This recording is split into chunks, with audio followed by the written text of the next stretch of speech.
If you're not in great shape or great health, you're not going to be able to show up in the boardroom the way to execute that you need to. So you need a good balance, a good foundation.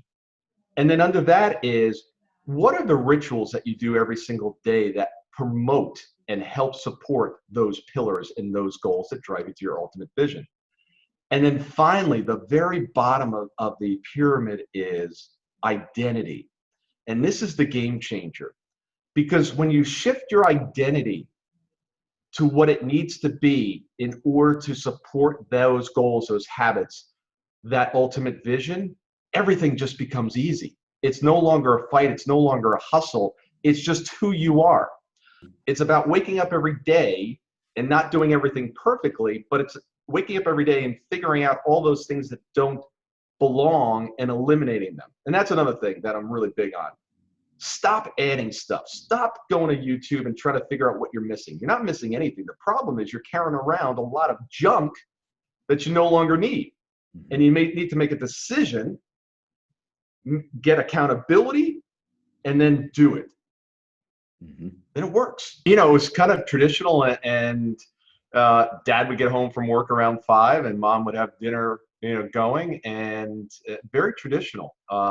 Unfortunately, I didn't continue that tradition when I started to raise my family. But yeah, it just it was interesting looking back, because we grew up in New Jersey, had a car, had a TV, had a house, and then I went to college and started working. I was like, wait a second, we grew up fairly poor, not compared to obviously everyone, but by the time I was 23, I think 23 or 24, I was making more money than my dad.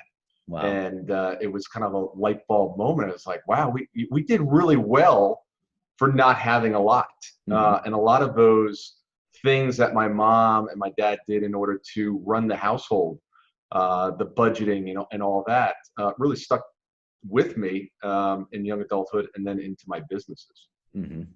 What were you doing in your 20s that you were already making that much money? Yeah, I went to school to do risk management and insurance, and it was a co-op program. So it was a semester at school and then a semester working in New York City. So I was actually getting the company to pay a portion of the tuition, and when I was working, I was actually making money. I see. So then right after I graduated, I got the full-time job. So I really had 2.5 years of experience through college. So the first, full-time job, I was coming out of college basically with 2.5 years experience. Yeah. Excellent. And you've had quite a few different types of companies. Did you have any, we'll call them startups, that you had growing up? Were you the kid that was selling candy at school or anything along those lines? Any of those types of stories? I wouldn't call it a business other than cutting grass and doing, odd jobs around the neighborhood or anything that I really could. But I was always hustling. I was a caddy when I was 12, 13 years old. I was working, I'd be the first one in the caddy yard, the last one to leave. When I was done with that, I'd go out and scour the golf course for people that weren't supposed to be out there. And then I'd go into the clubhouse and be a busboy. So I was constantly, keeping track of all the money that I was making and just hustling. That's fantastic. It's obviously very common with all of our interviewees. Everyone always seems to be hustling from a very, very early age. So your first business that you started, what was it, and what caused you to create it? What did you see in the market that made you want to jump into that opportunity? Yeah, the first business, this is not going to get any applause from the audience because it was something I kind of fell into. I was actually doing M&A work for a firm in New York, doing consulting for them, for another company. And I was going to go run the Southeast region for another company here down in Georgia.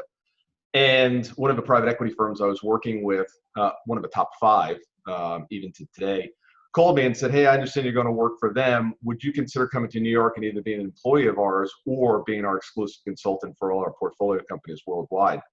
And their portfolio companies were Kinko's, North American Van Lines, Remington Firearms. I mean, all these billion-dollar-plus companies.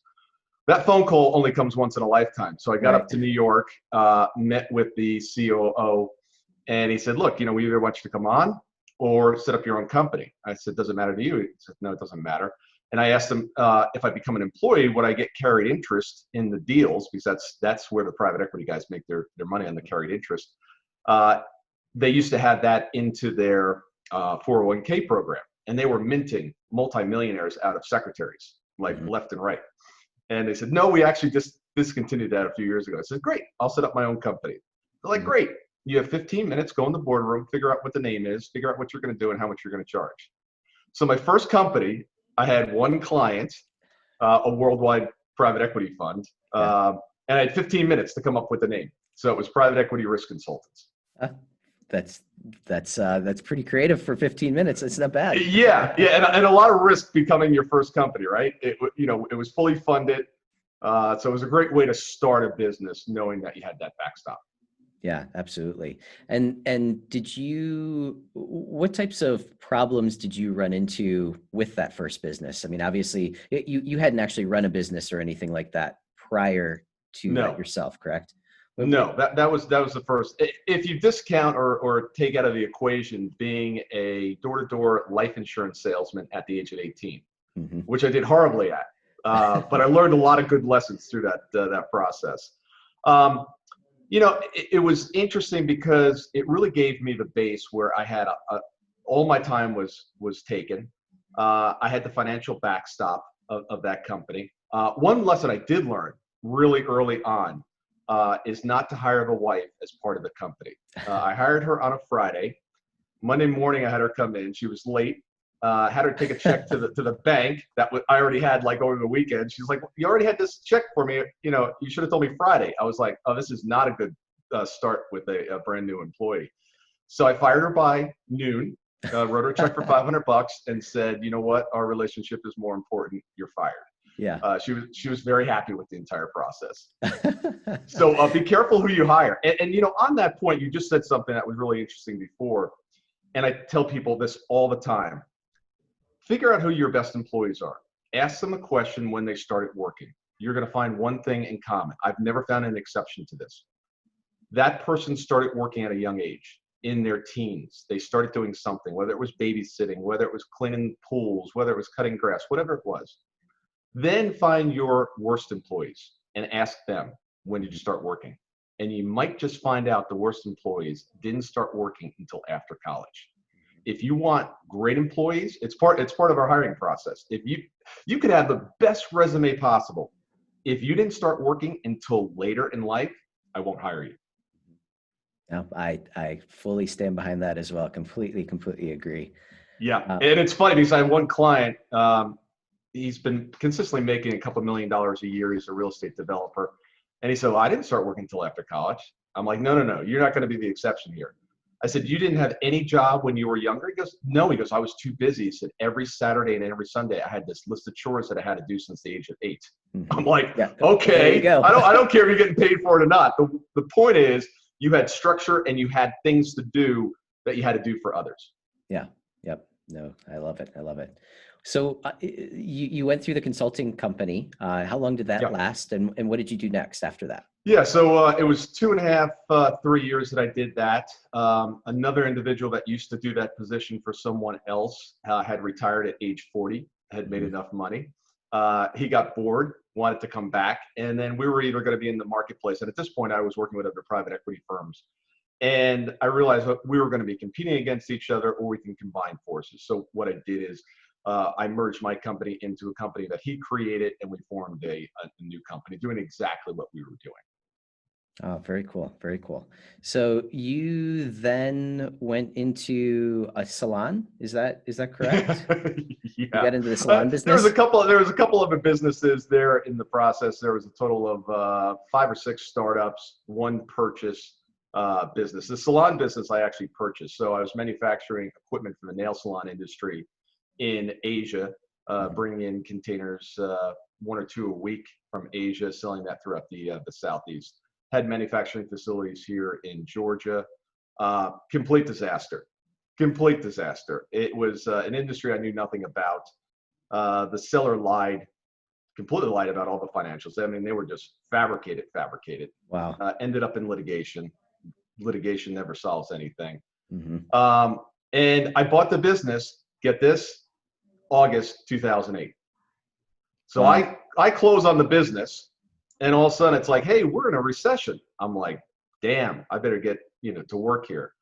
And it was just this up and down roller coaster where I just kept pumping more and more money into it.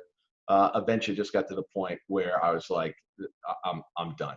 Before this thing absolutely kills me, I've got to pull the trigger. And it was really, really difficult because I had my identity and my self-worth wrapped up in the success of the business, because all the other businesses I had, very successful businesses that I exited, made money, and this was going to be like, this is not going to be on my record. So I fought it for a long, long time. There's a time that folding shop makes sense. That's what I was just going to ask. Do you feel like you should have folded sooner and not fought Oh it as yeah. long? Yeah. Oh, Yeah. absolutely. Yeah, I had started an insurance agency with a partner, and my job there was to get it up, get it running. And I really didn't want to stay in the insurance business at that point. So I said, I'll get it up and running for you, but after that, I'm just going to hold my stock and you guys can run with it. So I actually fired myself from the company.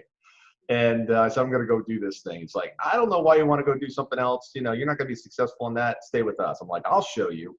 So I had that on top of it. And it was just a scenario where I just kind of let my ego get in the way of sound business practices. And then the pain just got too much. And as a business, as you know, a small business with financial issues is easy to deal with. And as that business gets as it gets bigger and there's more zeros thrown on top of it, you're looking at not a $10,000 issue, you're looking at a $500,000 issue every week. So I learned my lesson there. Yeah. And quite frankly, what I do today, there's no way I could do. There's no way I could do what I do today had I not gone through that process, because I know what it's like to buy a business. I know what it's like to destroy a business. I know what it's like to have those financial issues. And those lessons that I learned along the way could never have been learned unless I went through that. It's funny, you turn on YouTube or Instagram or Facebook and you see this 24-year-old kid giving business advice. And I'm like, until you've lived my life and you've seen it, the ups, the downs, the goods, the bad, you might be able to help me with one little piece of it, but I've seen a lot in the last 35 years. Yep. Yeah, no, wholeheartedly believe in experience as being the best way to teach or to learn, I should say. Yeah, not very fun while you're going through it. No, but exactly. It builds character. Exactly. So you also are part of the Anthony Robbins organization as well. Talk a little bit about what you do with them. Yeah, so I'm a trainer for Tony, and basically what I end up doing, I volunteer my time, and when he has a live event, if you've ever been to one of his live events, I'll have a team depending on what event it is, and that team is my responsibility throughout the entire event. And then as Tony's giving content from stage, I'll be working with them one-on-one, deciphering that information and helping them through the stumbling blocks that they might have. Very cool. How'd you get involved with Tony? Yeah, well, I was working in New York, my first or second job out of college, and my boss said, hey, listen to these tapes. So I listened to these 30-day power tapes, and a couple months later, I found myself walking on hot coals, and I'm like, this is pretty cool stuff. Yeah. And really didn't do much with it at the time. And then, I guess it was 2006. I was flying somewhere, saw he was coming to Atlanta. I'm like, hey, I want to go do that thing again. Did that, went to the next event, went through his leadership program, did some private security for him for a while, and then just from there, just became one of the trainers. So. Oh, that's cool. That's very cool. Yeah, it's a great. I really enjoy doing it. I don't, I might spend one or two events a year or so. Not a paid gig, but really enjoy doing it. No, that's great. Now, and you're also part of EO. So it seems like you have reached out to a lot of different types of organizations and gotten, different trainings or joined in with other like-minded individuals. Can you talk a little bit about some of the benefits of taking that path? Yeah, so EO is a great organization. And EO has two tracks. So the EO organization is for businesses that have $1 million or more in revenue, Businesses go all the way up. Sarah Blakely, a billionaire from Spanx, is a member of our chapter. But most of the businesses are around $3, $5, $10 million. Great organization because it's not a networking organization. It's a organization of peers where you can go. You have forums, which is basically board meetings that you attend once a month. And in those meetings, you're basically presenting, hey, this is what I'm going through as a business owner. Who else in the room has had something similar, and can you share some things to help me get through this? To what we were talking about earlier. Unless you've owned a business, you don't know what it's like to not have enough money in the bank for payroll on Friday. Mm-hmm. If you own a business, I can guarantee you've gone through that at some point. Mm-hmm. So you have a room full of people that understand who you are and what it's like to go through that experience. But EO also has an accelerator program, which I was a chair of one of these groups. And that's for businesses that are doing 250 and trying to get to $1 million.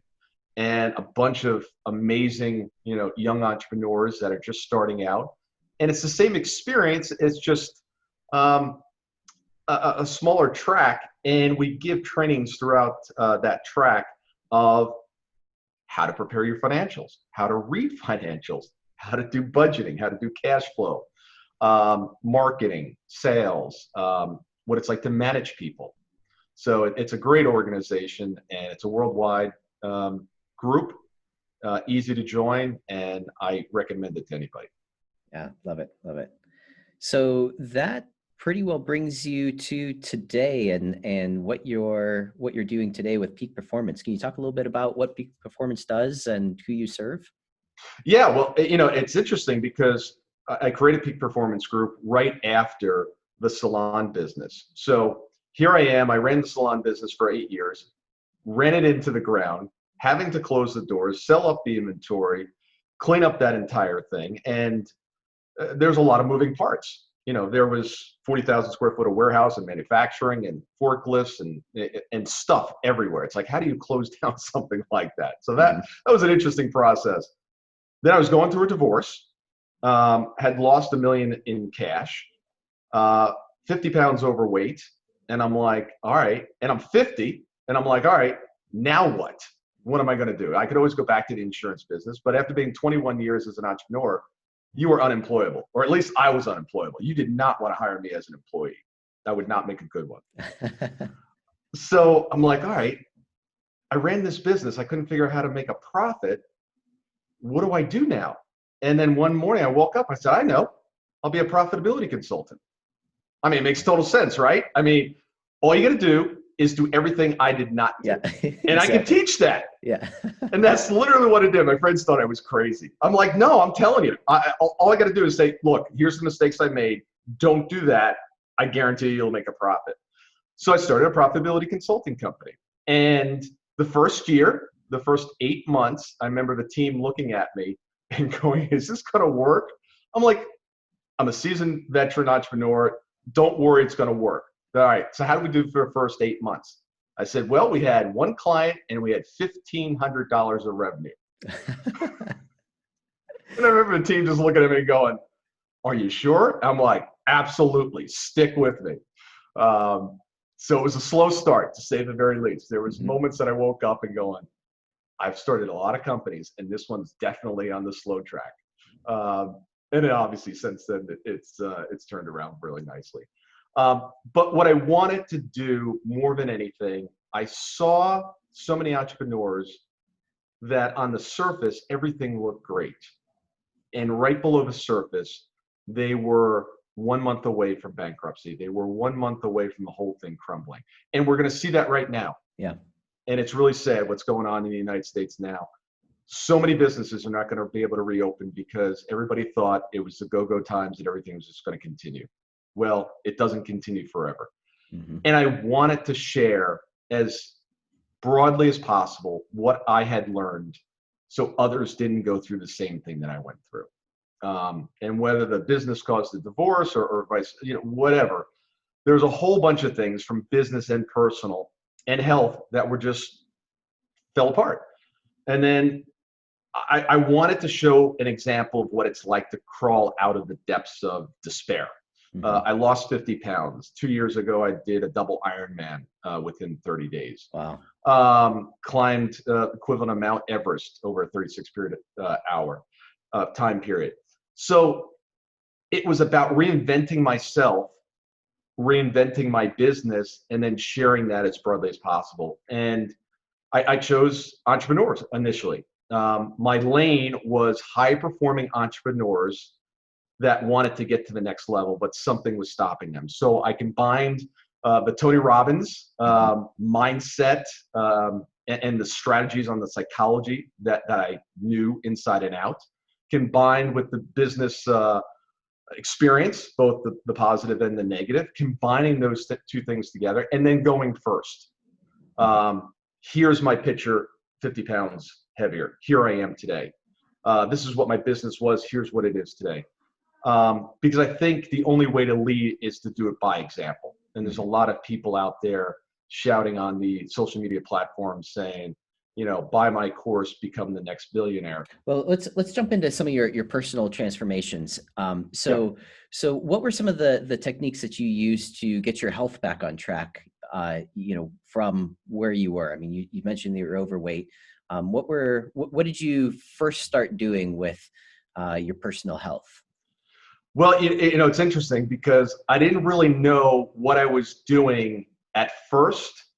And then I figured it out probably about 3 or 4 years later. And it's part of my coaching and consulting platform. And I call it the peak performance pyramid. And again, I didn't know what I was doing, but I then put it into a structure.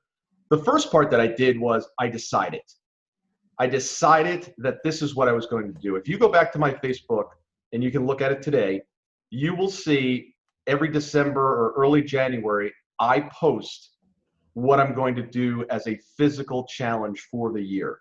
And throughout the year, I report in on it.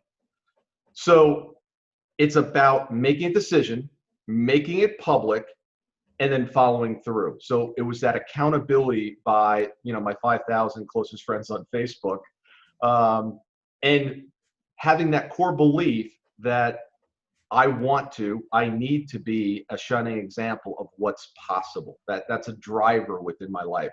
But what I later discovered was this peak performance pyramid was at the top of it, if you can imagine that the tip of it is, where are you going? What are you trying to get to? What is your ultimate vision for your life? All parts of your life. And it's more of a picture than saying, I want this amount of money. The next is, what are your 1-year annual goals that you want to do in order to get to that ultimate vision? And then there's 4 pillars underneath that. And it's business and financial, it's body, it's mind, and it's relationships. Mm-hmm. And each of those goals, or those goals, the 1-year goals, you've got to have a spread across that pyramid. Because if you are going through a divorce and have a horrible relationship, I don't care what you do at work, I don't care what you're trying to do with your body, things are falling apart in part of it, and it's going to affect the rest. If you're not in great shape or great health, you're not going to be able to show up in the boardroom the way to execute that you need to. So you need a good balance, a good foundation. And then under that is, what are the rituals that you do every single day that promote and help support those pillars and those goals that drive you to your ultimate vision? And then finally, the very bottom of the pyramid is identity. And this is the game changer. Because when you shift your identity to what it needs to be in order to support those goals, those habits, that ultimate vision, everything just becomes easy. It's no longer a fight. It's no longer a hustle. It's just who you are. When I was training to become an Ironman, I became an Ironman in my mind before I actually ran the race. The race was just doing what I had already set out to do, but it was already within me. Now I just needed to go out and do it. So it's about, who am I? Who am I not? What do I stand for? What are my principles? What will I tolerate? What won't I tolerate? Why am I here? And when you start to figure out and form this strong foundation of identity, it's just who you are. Mm-hmm. I get up at 5 a.m. every morning. People are like, how do you do that? That seems tough. It's just My body just turns on and it's ready to go. That's who I am. And I think there's so much information in the, on the internet nowadays of this, set a goal, get the mindset. And this was part mindset as well, but it's just who you are. And when you figure that out, there's a statue by Bobby Carlyle called The Self-Made Man. And it's a man carving himself out of a block of granite with a chisel and a hammer. And that's Thor. That's who I am. Mm-hmm. It's about waking up every day and not doing everything perfectly, but it's waking up every day and figuring out all those things that don't belong and eliminating them. And that's another thing that I'm really big on. Stop adding stuff. Stop going to YouTube and trying to figure out what you're missing. You're not missing anything. The problem is you're carrying around a lot of junk that you no longer need. Mm-hmm. And you may need to make a decision, get accountability, and then do it. Mm-hmm. Then it works. Yeah, that's great. So you mentioned before about people who might be struggling right now. They might have had a business and thought that everything was hunky-dory, nice and rosy, and obviously now we've sort of hit this wall. It sounds like you are sort of suggesting to sort of take a step back, and rather than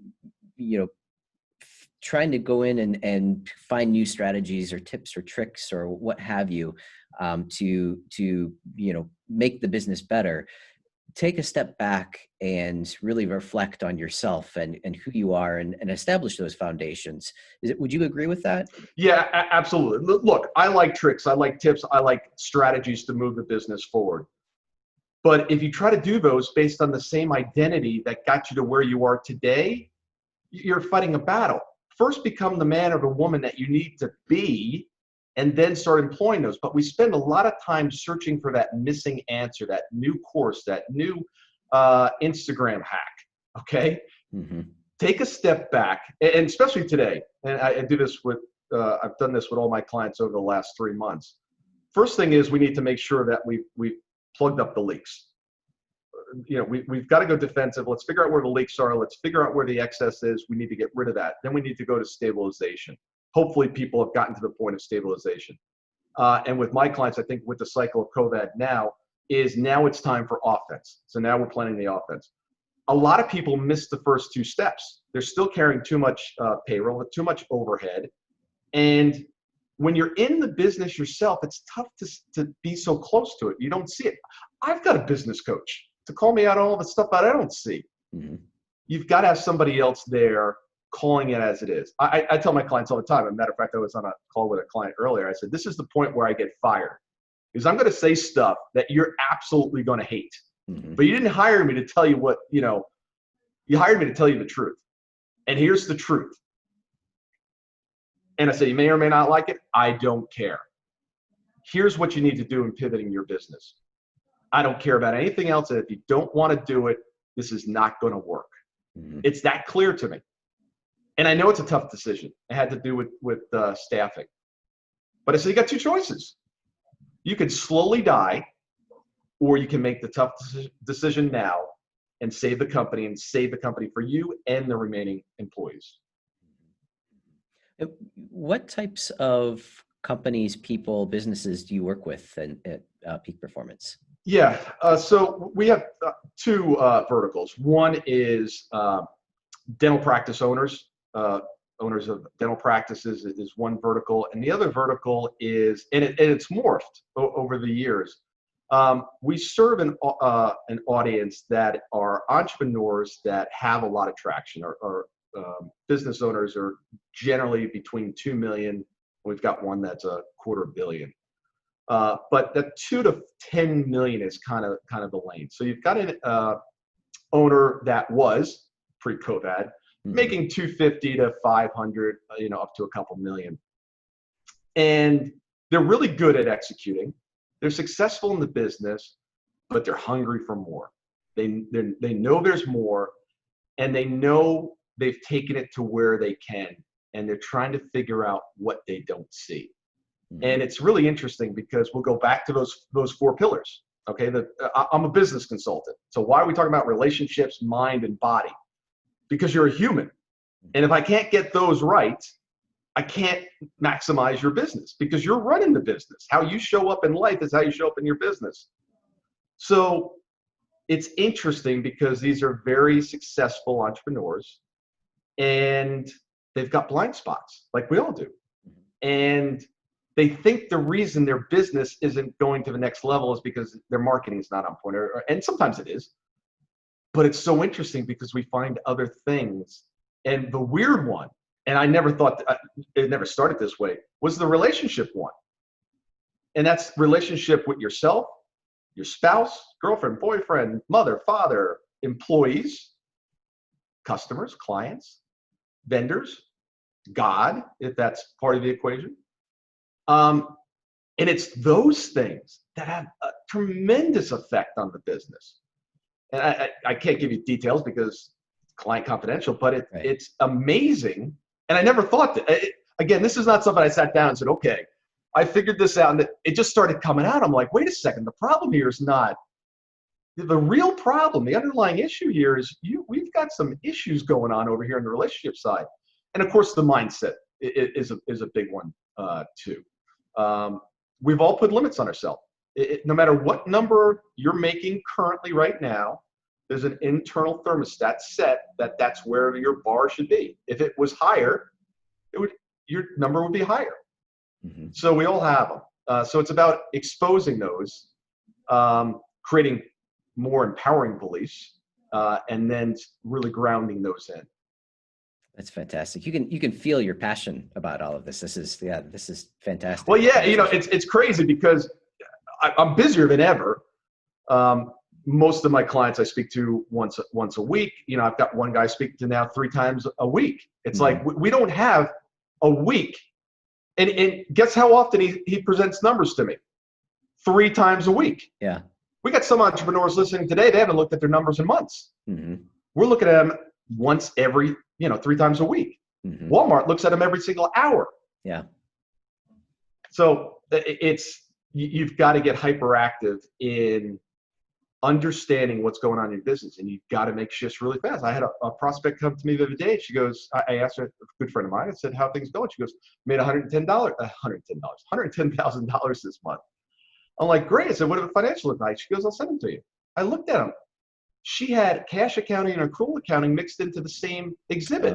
Yeah. She lost $60,000. She didn't make 110. She lost 60,000. And I said, if you had closed the business on March 1st, you would have made $242,000 in profit this month. And she writes back and she goes, you mean April, right? I said, no, March 1st. And you just closed the business. She's like, how can that happen? I'm like, you got too much payroll and enough sales. Yeah.